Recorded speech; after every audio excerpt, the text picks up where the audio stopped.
도널드 트럼프 미국 대통령이 김정은 위원장에게 이틀 전 멋진 편지를 받았다고 공개했습니다. 폼페이오 국무장관은 다음 북미 정상회담이 빨리 성사되기를 기대한다고 했습니다. 북미 관계가 급물살을 타고 있는 가운데 내일 문재인 대통령은 유엔 총회가 열리는 뉴욕으로 향합니다. 3차 남북 정상회담 이후 평양예술단의 서울 공연 등 여러 분야에서의 교류 협력이 잇따를 전망입니다. 오늘 뉴스룸에는 이번 회담의 특별 수행원으로 다녀온 김홍걸 민화협 상임위장이 출연해 평양 방문의 숨겨진 이야기를 자세히 전해드립니다. 어제 정부가 내놓은 수도권 주택 공급 확대 계획에서 관심이 집중됐던 서울 시내 그린벨트 해제 방안은 빠졌습니다. 국토부는 보존 가치가 낮은 곳은 그린벨트에서 해제하도록 협의하겠다고 했지만 서울시의 반대 의사가 확고해 추가 공급 대책이 나올 수 있을지 불투명합니다. 추석 연휴 첫날인 오늘 전국 고속도로와 기차역, 공항에 귀성객들의 발걸음이 이어졌습니다. 도로공사는 내일 오전에 고속도로 정체가 가장 극심할 걸로 예상된다며 가급적 이 시간을 피해달라고 당부했습니다. 면허가 취소된 50대 관광버스 운전기사가 만취 상태에서 400km 정도 버스를 몰다 경찰에 붙잡혔습니다. 버스에 타고 있던 귀성객 20여 명은 4시간 동안 공포에 떨어야 했습니다. JTBC 뉴스룸 지금 시작합니다.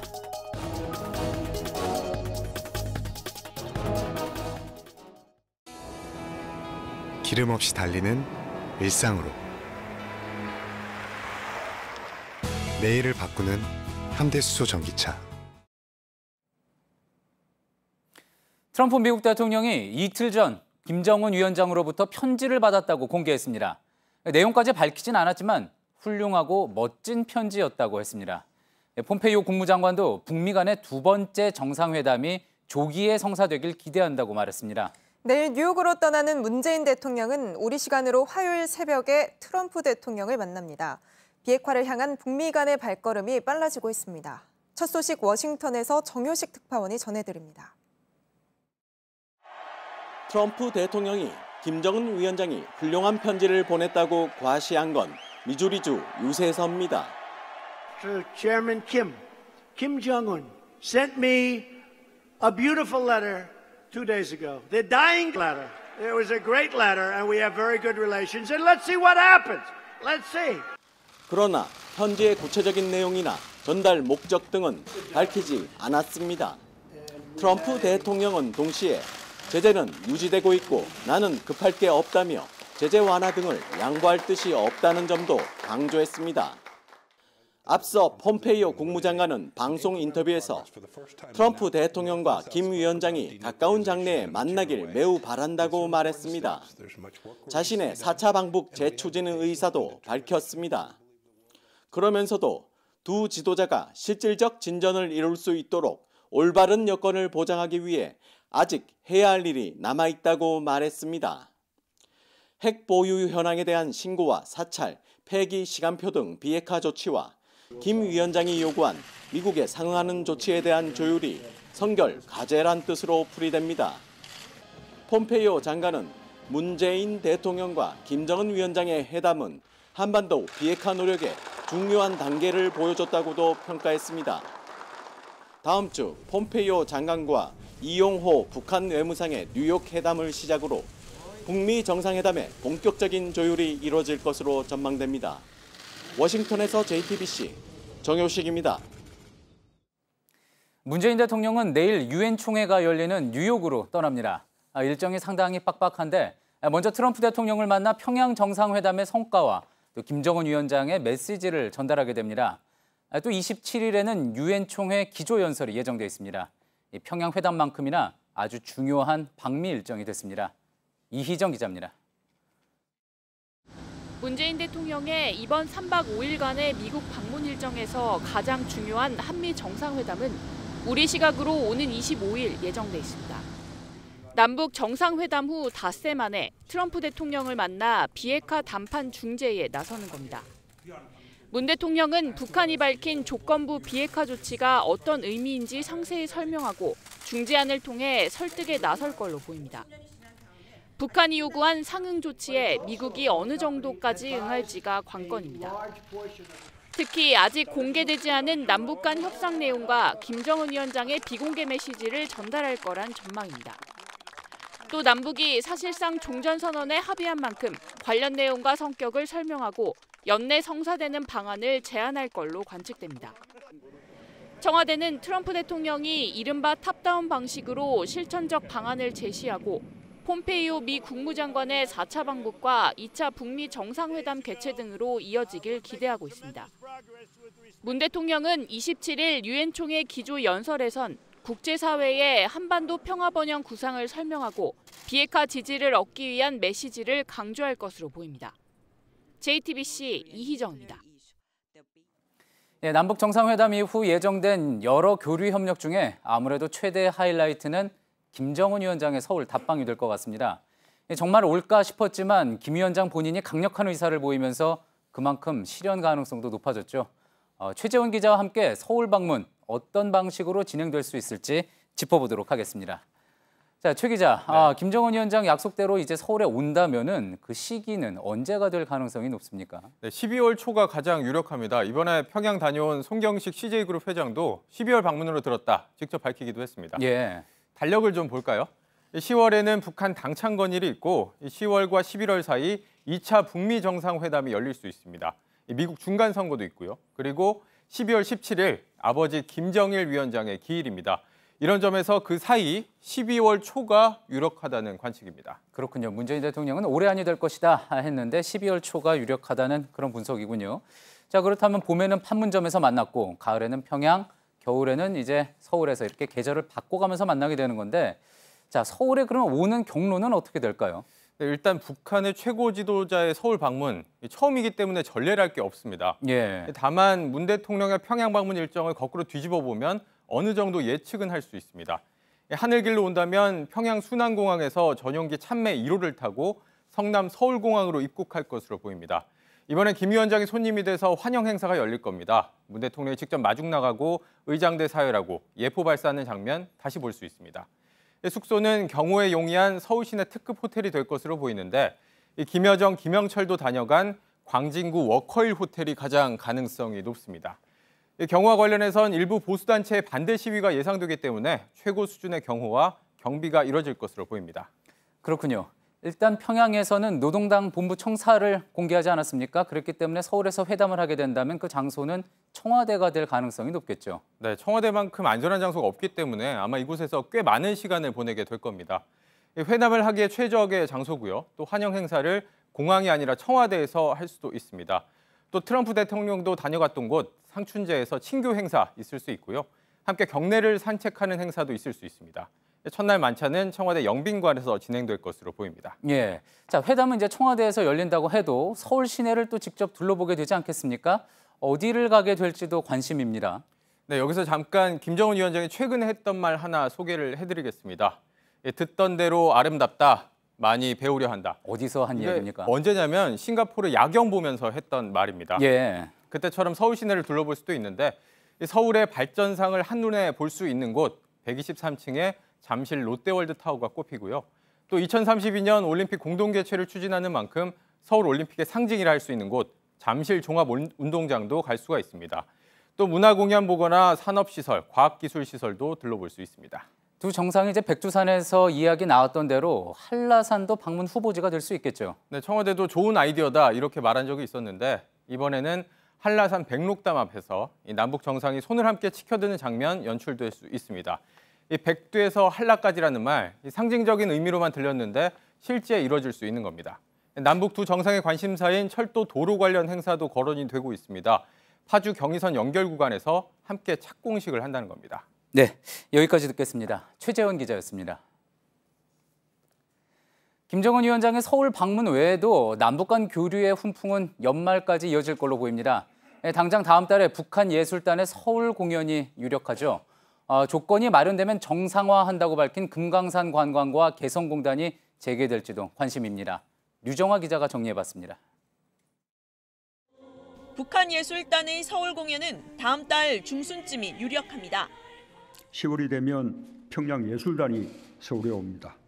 가을이 왔다 공연으로 남과 북 사이가 더욱 가까워질 것입니다. 우리 측 공연장과 북한 측 준비 상황을 살핀 뒤 서울과 또 다른 도시에서 모두 2차례 이상 열릴 가능성도 있습니다. 지난 4월 평양 공연 봄이 온다에 대한 화답 성격인 만큼 비슷한 형태가 될 것으로 보입니다. 앞서 14선언 11주년 공동기념식 개최도 거론되고 있습니다. 우리 측은 평양 개최 방안을 제안했고 개성 공동연락사무소를 통해 실무 협의가 진행될 것으로 보입니다. 양 정상이 합의문에 명시한 금강산 관광과 개성공단 재개 여부도 관심입니다. 우리 측은 판문점 회담 이후 남북 경협에 미리 대비해왔습니다. 현대 아산 측은 금강산 관광사업 재개 준비는 2-3개월 정도면 된다고 밝혔고 북측도 강한 의지를 드러낸 것으로 알려졌습니다. 그 설비 이런 유지 보수도 나름대로 하고 있다라는 얘기를 하더라고요. 들어오기만 하면 된다. 문제는 선결 조건인 대북 제재 완화, 비핵화 진전 여부가 관건입니다. 이 외에도 이산가족 상설 면회소 복구부터 남북 국회 회담, 고려 유물 전시까지 분야를 망라한 남북 교류 움직임이 연내 계속될 것으로 보입니다. JTBC 유정화입니다. 예, 이번 평양 남북 정상회담에 특별 수행원 자격으로 다녀온 김홍걸 민족화해협력 범국민협의회 상임위장에게 좀 더 자세한 얘기 들어보겠습니다. 김 상임위장이 이제 직접 찍은 사진들 또 소셜 미디어에 올라가면서 많이 또 화제가 되기도 했습니다. 그 이야기도 함께 나눠보도록 하겠습니다. 어서 오십시오. 네, 안녕하세요. 2박 3일 일정이 상당히 빡빡했는데 여독은 좀 푸셨습니까? 네, 괜찮습니다. 예, 평양을 다녀오신 게 이번이 처음은 아니시죠? 예, 3번째입니다. 최근에 한 번 갔었고 7년 전에 김정일 위원장 조문으로 어머니를 모시고 다녀왔었죠. 예, 이희호 여사님과 같이 다녀오신 걸로 알고 있는데 어떻습니까? 좀 많이 변했습니까? 그 사이에? 뭐 저뿐만 아니고 과거에 10여 년 전부터 평양을 수십 번 다녀왔던 분들도 김정은 위원장 시대에 와서 평양이 많이 변했다. 그러니까 활기가 넘치고 또 건물 색깔도 밝아지고 상당히 발전한 모습이 보인다는 얘기를 이구동성으로 했습니다. 그렇군요. 자, 앞서도 제가 좀 말씀드렸는데 직접 이제 디지털 카메라를 들고 가서 찍으신 사진과 영상이죠. 예, 소셜 미디어에 올라가서 또 많이 화제가 되기도 했는데 한번 지금 그 장면 보면서 또 말씀 이어나가 보도록 하겠습니다. 자, 첫 번째 화면 한번 좀 볼까요? 지금 여기는 이제 처음 도착해서 평양 순안국제공항 모습인 것 같군요. 저 주민들이 지금 상당히 환영을 하고 있는 모습이었는데 당시 분위기가 어땠습니까? 저희가 화면으로만 봐서는 뭐 크게 실감하기는 힘들었는데요. 뭐 공항에서도 이 함성과 환호 소리가 컸지만 이 가는 길에 중간에 그러니까 공항 바로 앞에 길과 평양 시내 들어가는 길 그런 데에서도 연도의 시민들이 굉장히 많이 나와가지고 뭐 엄청난 환영을 받았죠. 그리고 이제 또 다음 화면을 한번 좀 볼까요? 다음 화면 찍어온 게 지금 나오고 있습니다. 예, 지금 이거는 어디 장면입니까? 예, 첫날 저녁 목란관 이 만찬 사진이죠. 예, 김정은 위원장과 문재인 대통령이 이제 악수를 하고 있는 그런 모습인 거고요. 목란관에서 이제 저희가 듣기로는 또 저희 같이 수행을 한 가수들의 공연도 있었다고 들었습니다. 예, 그렇죠. 에일리, 알리, 뭐 지코 세 분이 하셨고 이제 작곡가 김영석 씨도 무대에 올랐고요. 사실은 저희가 이제 실시간으로 그쪽 지금 화면에 나오고 있습니다. 지코의 공연 모습인 건데요. 잠시 소리를 한번 좀 들어볼까요?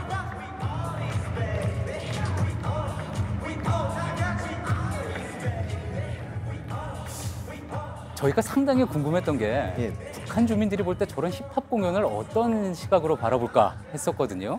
직접 보시니까 어땠습니까? 글쎄요, 뭐 북쪽 분들이 거기 많이 계시진 않았지만 좀 어떻게 반응을 해야 될지 조금 난감한 표정이었습니다. 지금 화면에서도 나타나고 익숙치가 있는데 않으니까요. 그렇죠. 아무래도 많이 낯설어하고. 저도 힙합을 라이브로 들어보기엔 처음이었거든요.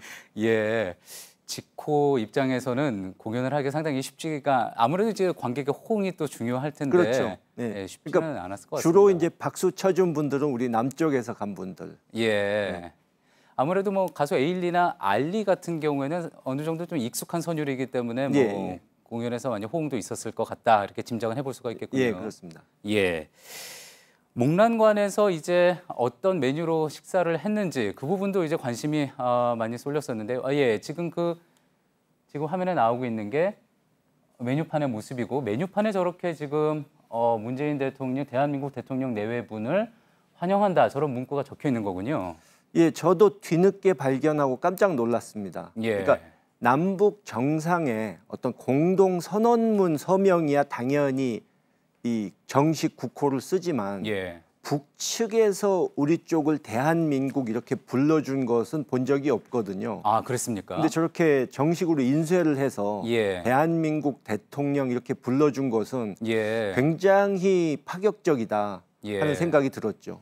저건 이제 목란관에서 모든 이제 수행원들에게 나눠진 그 메뉴판, 그 자리마다 있었던 메뉴판에 그렇습니다. 저렇게 문구가 새겨져 있었던 거죠. 예.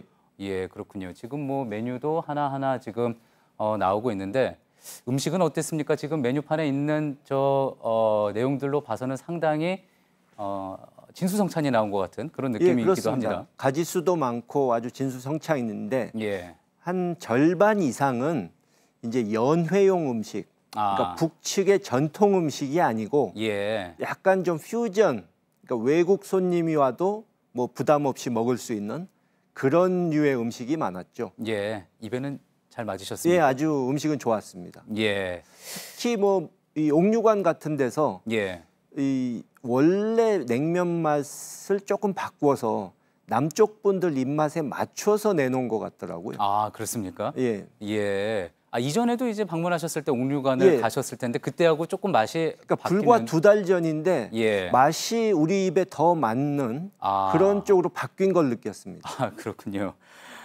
알겠습니다. 다음 화면으로 또 넘어가 보겠습니다. 예, 이거는 지금 능라도 5일 경기장에서 있었던 집단 체조 모습이겠죠? 예, 그렇습니다. 빛나는 조국 집단 체조를 이제 직접 김홍걸 상임위장님이 찍어온 화면을 지금 보고 있습니다. 상당히 웅장하고 화려했던 것으로 알려져 있는데 실제 보시니까 어떠셨습니까?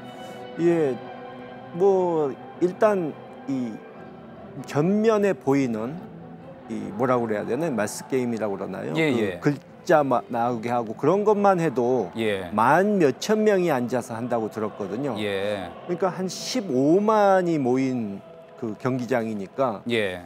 문재인 대통령 그 연설하실 때 예. 그 함성 소리 그게 완전히 뭐 천둥치듯이 들렸죠. 예. 우레와 같은 소리가 들린다는 게 정말 예. 문자 그대로 그러니까 남쪽에서 느껴졌겠군요. 간 분들은 다들 정말 처음 하는 경험이었죠. 예. 자, 마지막으로 준비되어 있는 화면도 이어서 한번 볼까요? 국무위원장의 소개로 여러분에게 전쟁은 없을 것이며 새로운 평화의 시대의 미래를 앞당기자고 굳게 예, 지금 이제 능라도 5일 경기장에서 문재인 대통령이 연설을 하는 모습. 저거는 이제 직접 찍어 오신 화면은 아니고 예, 저희가 이제 공급을 받은 북측에서 이제 공급을 받은 그런 화면 모습이었었는데 개인적으로 가장 인상적인 장면을 이제 문 대통령의 이곳에서의 연설 꼽으셨다고 들었습니다. 예, 그렇습니다. 예, 어떤 면에서 인상적이었죠? 뭐 당연히 이게 의미가 엄청난 것이 공산주의 국가에서는 선전선동이 굉장히 중요시되고 예. 저런 스테이지에서 선전선동의 주인공이 될 수 있는 것은 최고 지도자 한 사람뿐이거든요. 예. 근데 최고 지도자가 나와서 문재인 대통령을 소개만 하고 빠지는 그러니까 보조 역할로 자기를 낮췄다는 것이 예. 엄청난 의미가 있고 예. 또 비핵화에 대한 메시지를 우리 대통령이 수많은 북한 주민 앞에서 했다는 건 굉장히 큰 의미가 있는 거죠. 그렇겠군요. 북한 주민들 입장에서는 어떤 본인들의 매체를 통해서나 간접적으로 들었을 텐데 그거를 우리 리더의 입장에서 입에서 직접 들었다는 것 상당히 의미가 있었을 것 같습니다.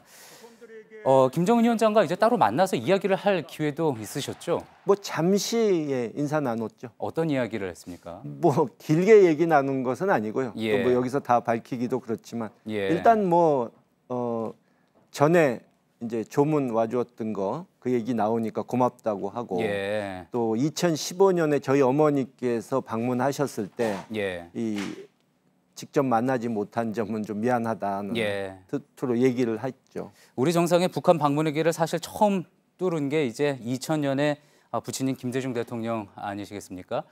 그 당시를 기억하시는 분들도 많이 있던가요, 북측에?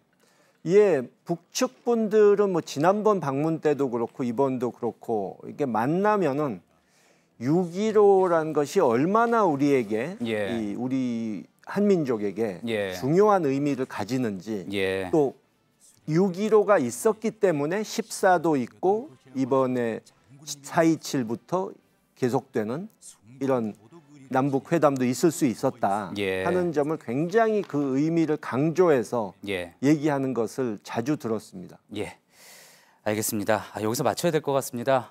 귀한 사진들도 영상 보여주시고 또 시간 내주셔서 감사합니다. 김홍걸 민족화해협력 범국민협의회 상임위장이셨습니다. 네, 감사합니다. 예, 지난 18일 남북 정상이 백화원 영빈관에서 만나는 생중계 화면에 비속어가 들리는 것으로 알려지면서 논란이 되고 있습니다. 해당 장면은 남북 정상회담 주간 방송사인 KBS가 중계했는데 청와대 게시판에는 현장에 있던 KBS 관계자가 욕설을 한 것 아니냐고 의혹을 제기하며 처벌해달라는 국민청원도 올라왔습니다. 문제가 커지자 KBS 측은 오늘 공식 입장을 내고 당시 현장에는 방북 취재기자와 촬영기자가 없이 청와대 전속 촬영 담당자와 북측 인사 등만 동석한 상황이었다고 밝혔습니다. KBS 촬영기자는 백화원 입구 현관까지만 화면을 촬영했다고도 덧붙였습니다. 청와대도 지금 어떻게 된 건지 사실관계를 파악 중이라고 밝혔습니다. 어제 정부가 발표한 부동산 공급 대책의 핵심은 3기 신도시였습니다. 아무래도 가장 궁금한 건 도대체 신도시가 어디에 들어서는지 또 과연 정부가 원하는 정도의 주택 공급 효과를 낼 수 있을지인데요. 시장이 꼽고 있는 신도시 후보지는 어디고 또 신도시 성패를 가를 변수는 무엇인지 이세누리 기자가 취재했습니다. 3기 신도시 성공 여부는 입지에 달려 있습니다. 후보로 거론되는 곳은 서울 아래쪽으로 경기 광명과 하남, 성남 과천을 비롯해 서울 위쪽으로 경기 고양 김포 일대입니다. 서울 도심에서 25km 내외로 기존 신도시 때보다 가까워졌습니다. 그래도 중요한 것은 서울에 접근이 쉬운 교통 인프라입니다.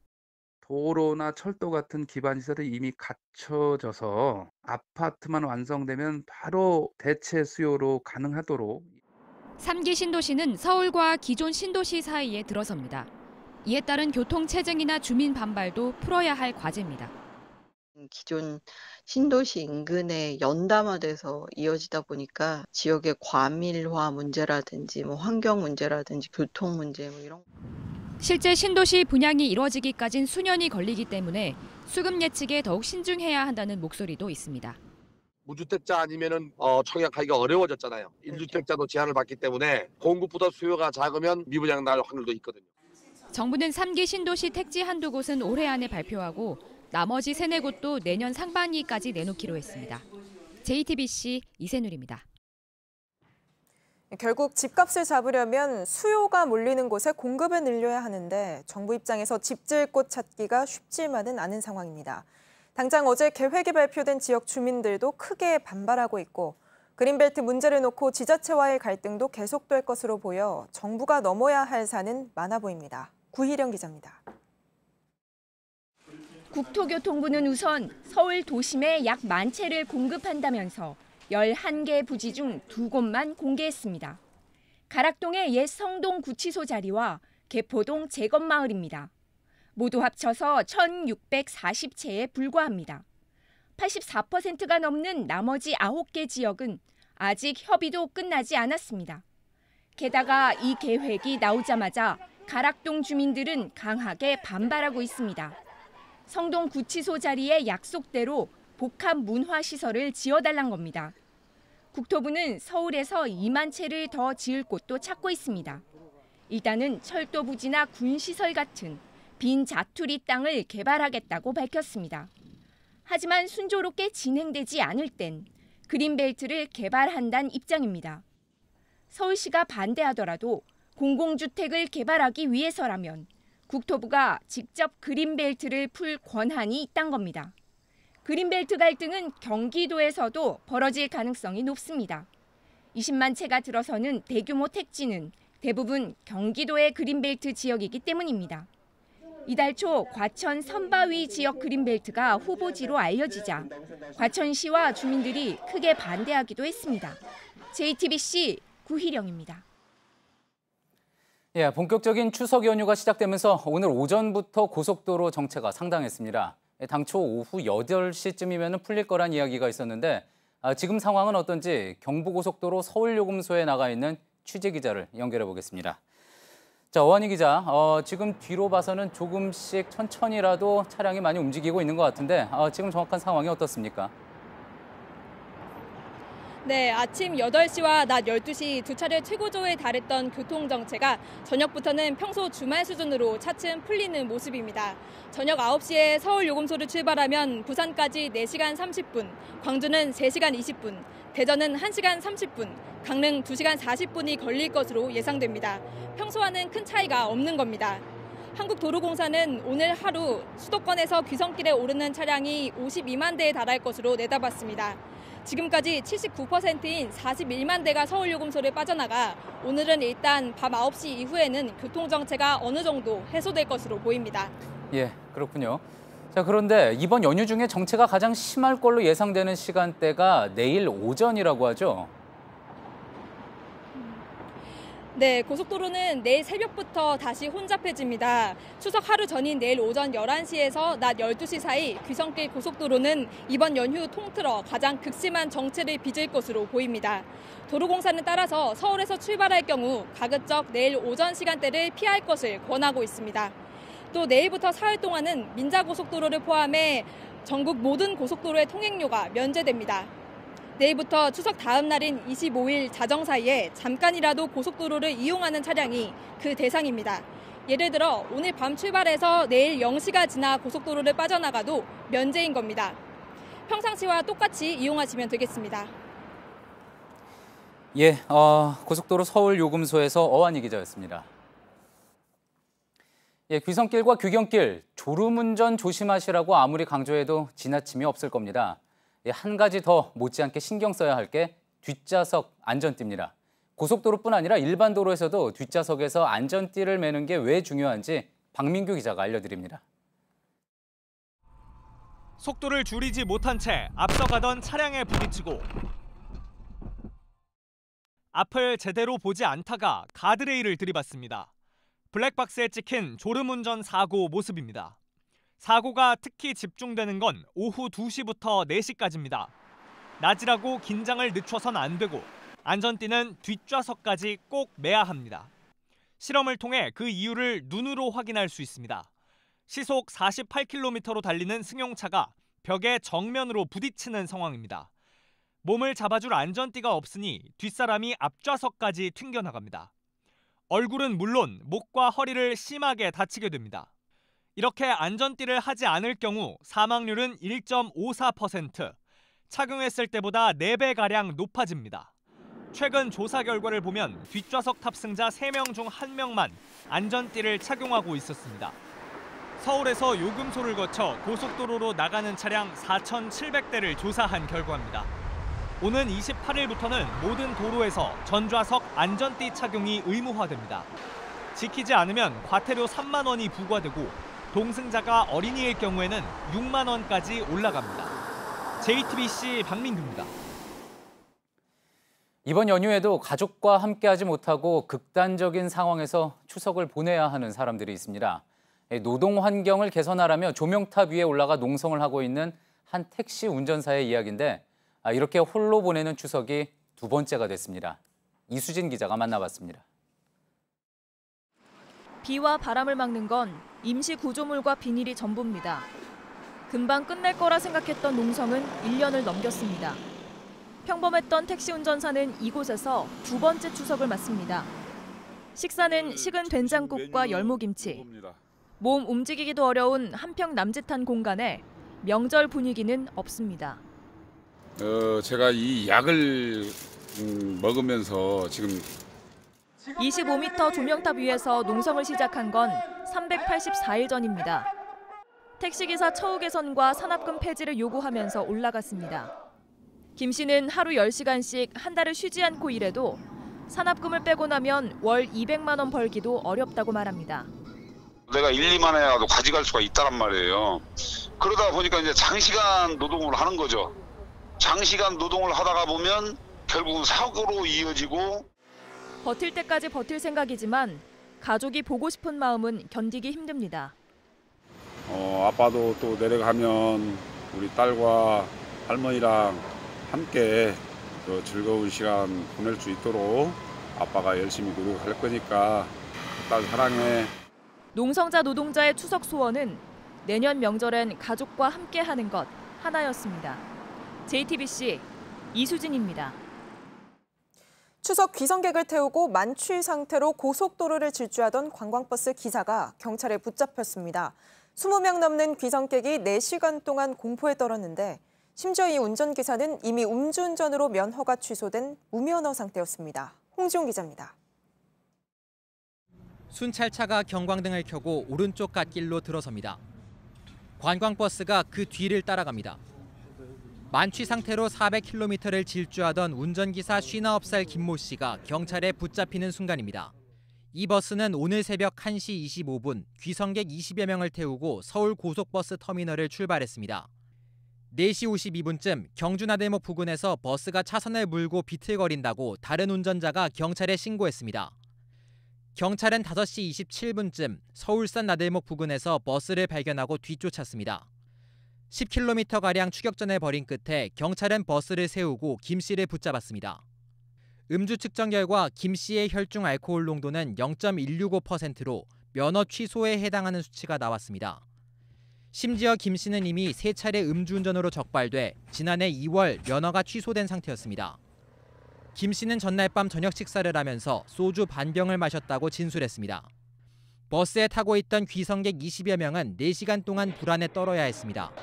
앞길에 뭔가 이렇게 자갈 위를 순간적으로 달리는 듯한 소리가 들렸거든요.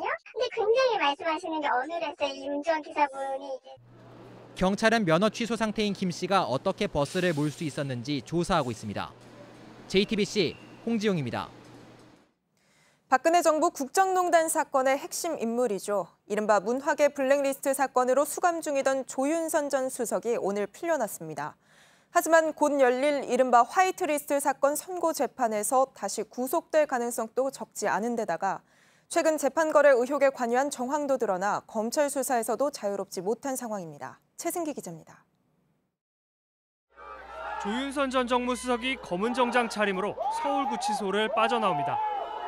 지난 1월 항소심 판결로 법정 구속된 지 242일 만입니다.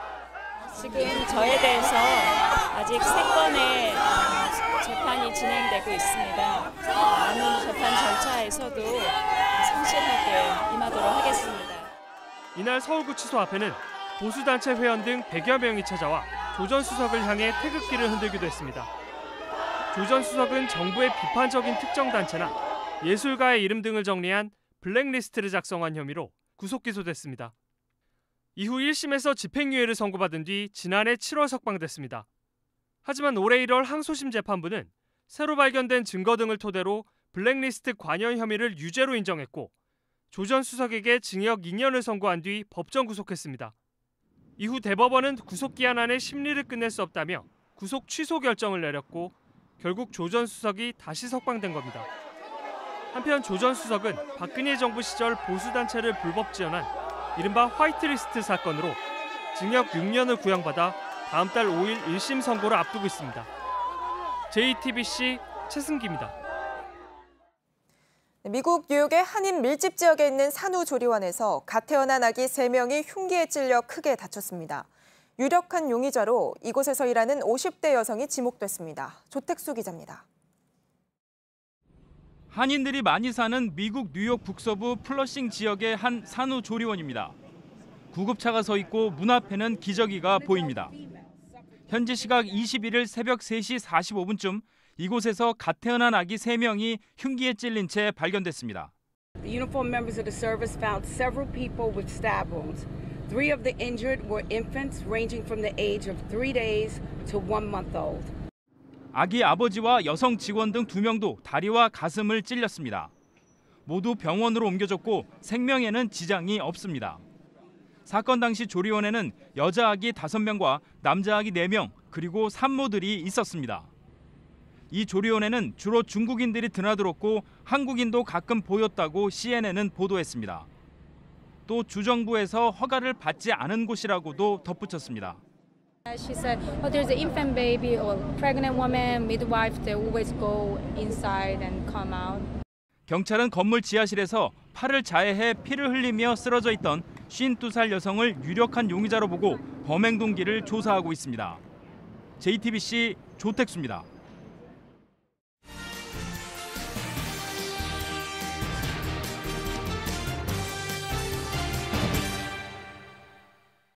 오늘의 뉴스룸 키워드는 신도시입니다. 자연적으로 발생한 도시가 아니라 처음부터 계획적, 인공적으로 만들어진 도시. 굳이 역사를 파고 들어가 보면 영국 정부가 2차 대전 때 나치의 폭격으로 집을 잃은 사람들을 위해 곳곳에 만들었던 뉴타운을 그 시초라고 볼 수가 있습니다. 한국에서의 신도시는 좀 달라서요. 도심의 과밀 해소, 집값 안정에 초점을 맞춰서 시작이 됐습니다. 한 코미디 프로에서 집주인이 세입자에게 방 빼라고 외쳤던 게 유행어가 될 정도로 집 없는 서민들의 고통이 커질 무렵 노태우 정권은 주택 200만 호를 공급하겠다며 분당과 일산 등 1기 신도시 계획을 발표합니다. 2000년대에는 판교와 동탄 등의 2기 신도시가 들어섰고 또 작은 규모의 신도시 계획이 잇따라 발표가 됩니다. 어느 정도 집값 잡는 데는 성공을 했지만 부작용도 컸습니다. 공급에만 치중하다 보니까 도시 기능을 제대로 못하는 배드타운이 되고 오히려 난개발을 부추기기도 했던 거죠. 이제 더 이상 서울 주변에는 신도시를 만들면 안 된다는 목소리가 커지면서 2014년 정부는 한국형 신도시를 중단하기로 결정합니다. 하지만 이를 뒤엎고 4년 만에 다시 등장한 정부의 신도시 카드. 과열된 부동산 시장을 치료할 특효약이 될지 아니면 또 하나의 거대한 아파트 숲을 만들고 말 것인지 돌이킬 수가 없기에 더 정교한 처방이 필요한 오늘의 뉴스룸 키워드 신도시였습니다.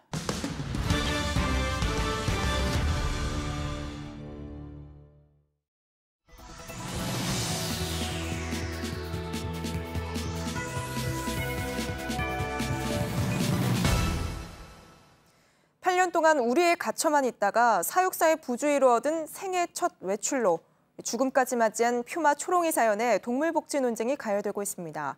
이렇게 사람의 실수로 동물이 죽거나 갇히는 일은 그동안 반복돼 왔습니다. 오늘 이슈플러스에선 이 문제를 집중적으로 짚어봅니다. 우선 본능대로 행동했다가 영문도 모른 채 고통받는 동물들 이야기를 박찬규 기자가 전해드립니다. 서울대공원에서 호랑이에 물린 사육사가 결국 어제 새벽 숨졌습니다.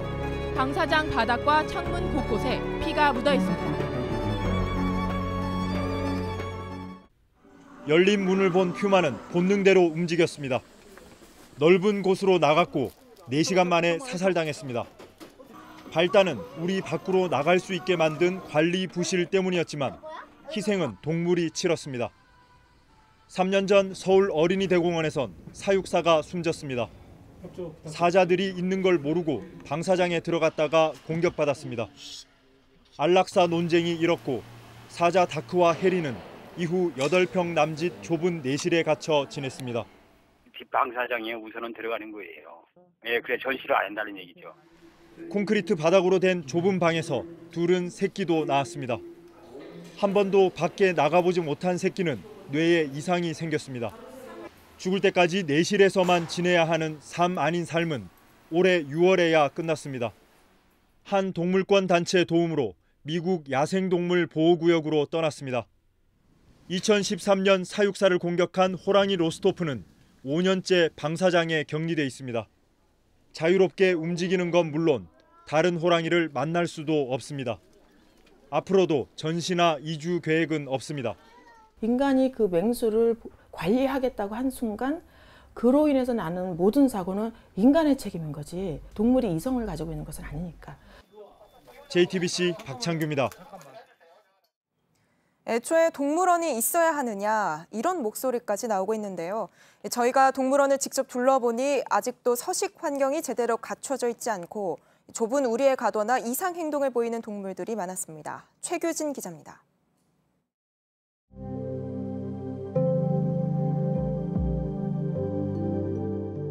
눈동자는 초점을 잃었고 표정은 멍했습니다. 철창 안에서 할 수 있는 건 그저 시간을 보내는 일뿐입니다.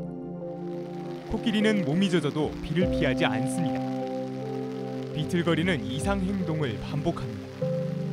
좁은 곳에서 혼자 지내는 스트레스로 인한 정형 행동입니다. 경계에 서서 밖으로 나가지를 못하잖아요. 저기서 멈춰 삼초를 이렇게 의미 없는 행동을 계속 반복하고 있는 것 같아요.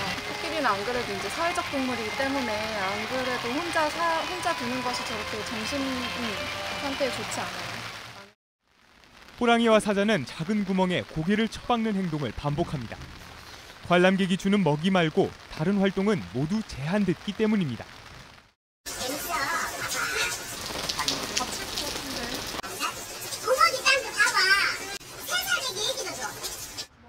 유리병 너머에선 동물들이 불안하게 움직입니다. 야행성 동물이지만 형광등 때문에 제대로 잠을 못 잡니다. 열악한 환경에서 동물이 폐사하면 새로운 개체로 대체될 뿐입니다. 국내에 등록된 동물원은 모두 46곳. 그러나 소규모 동물원은 등록 대상도 아니어서 실태 파악조차 안 돼 있습니다. 동물권 단체들은 때리고 굶기는 것만이 학대는 아니라고 말합니다. 신규 동물원이 진입하지 못하게 해야 된다라고 생각을 하고 당장 닫을 수 없는 동물원의 경우에는 이제 행동풍부화 시설 이런 것들을 통해서 저희가 이제 환경을 개선하는 편이죠. 재작년 동물 학대를 막기 위해 동물원법이 제정됐지만 소규모 동물원은 사육 환경이나 관리에 대한 기준조차 없습니다. JTBC 최규진입니다.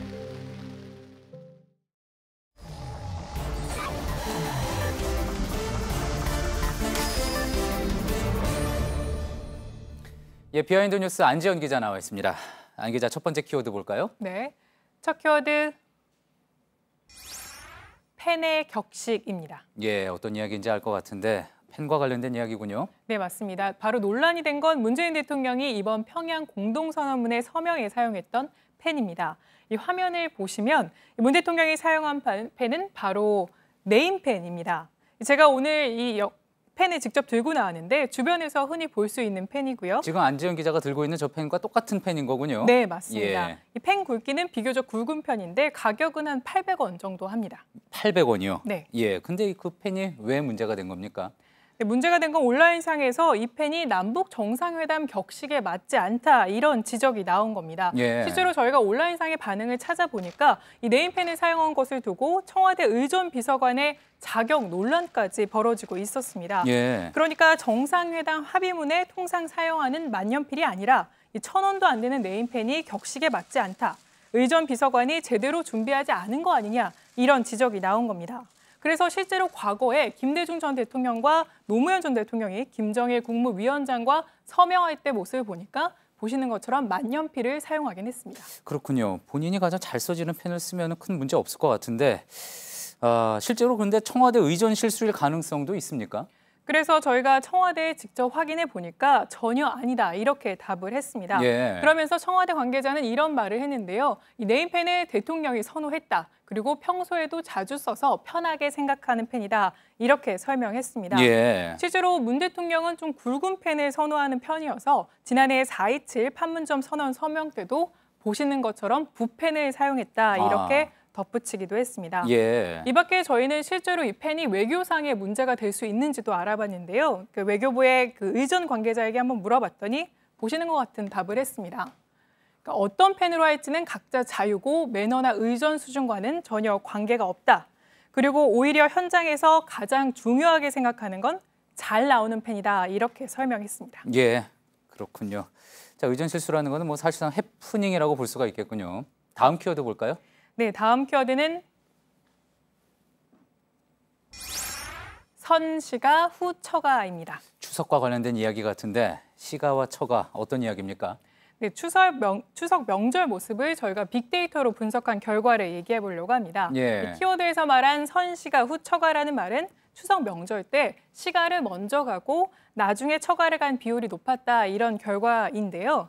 어떻게 분석한 거냐면 카카오톡 내비 이용자들이 지난해 추석 연휴 기간에 카톡 내비를 사용한 이 기록을 빅데이터로 분석한 결과입니다. 신선한 방식이네요. 네, 중앙선대위가 이 카톡 내비와 같이 한 결과였는데요. 그랬더니 시가의 길 안내한 요청을 봤더니 지난해 추석 당일 바로 전날 오전 10시와 11시에 이 시가 길 안내를 요청한 건이 가장 많았습니다. 처가 길 안내를 봤더니 이 추석 당일날 오후 3시에 가장 많은 것으로 나타났습니다. 그러니까 추석 전날에 시가를 많이 먼저 가고 당일 점심 이후에 처가로 간 사람이 많았다는 건데, 그러니까 앞서 말씀드렸던 오후 3시는 이 남자 입장에서는 아들에서 사위로, 또 여자 입장에서는 며느리에서 딸로 변하는 시간이다. 이런 분석입니다. 오후 3시가 상당히 중요한 시간이 되는 거군요.